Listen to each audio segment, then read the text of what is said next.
A thermocouple is made of two metals, antimony and bismuth.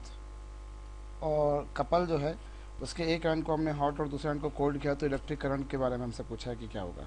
चलिए पहले तो हम देखें कि थर्मोकपल क्या होता है। Thermocouple is basically combination of two metals. जब हम दो अलग अलग मेटल्स को जोड़ देते हैं, तो उसे हम बोला करते हैं थर्मोकपल। ठीक है, ये थर्मोकपल हो गया। देखिए यहाँ पर हमारे पास में सपोज मेटल वन और यहाँ हमारे पास में मेटल टू, ये दो अलग अलग मेटल्स हमारे पास में हैं, जिसमें से आपको बोल रखा है कि एक मेटल जो है वो एंटीमनी है और एक मेटल जो है वो बिस्मथ है।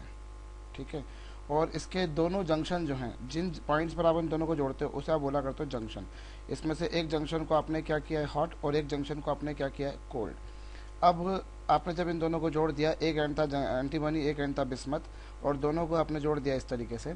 अब उसके बाद में क्या हो रहा है कि आपसे पूछा है कि करंट की डायरेक्शन क्या होगी।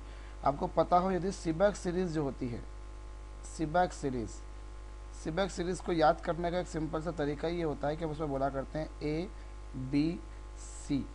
सीबैक सीरीज में आपने पढ़ा होगा, आपके पास पे बेसिकली क्या होता है ए बी सी। ए मतलब एंटीमनी, बी मतलब बिस्मथ, तो antimony to bismuth, antimony to bismuth through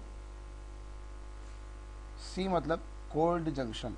so current की जो डायरेक्शन होगी वो होगी antimony to bismuth through cold junction.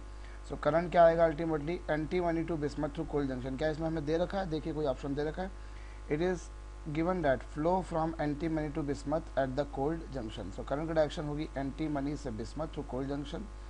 और अगर हम हॉट जंक्शन पे बात करें तो हॉट जंक्शन पर डायरेक्शन क्या होगी bismuth to antimony through hot junction. Bismuth to antimony through hot junction, ऐसा कोई आंसर हमें नहीं दे रखा है। हमें कुल मिलाकर आंसर जो मिलेगा वो इस तरह से क्या मिलेगा डी। ओके।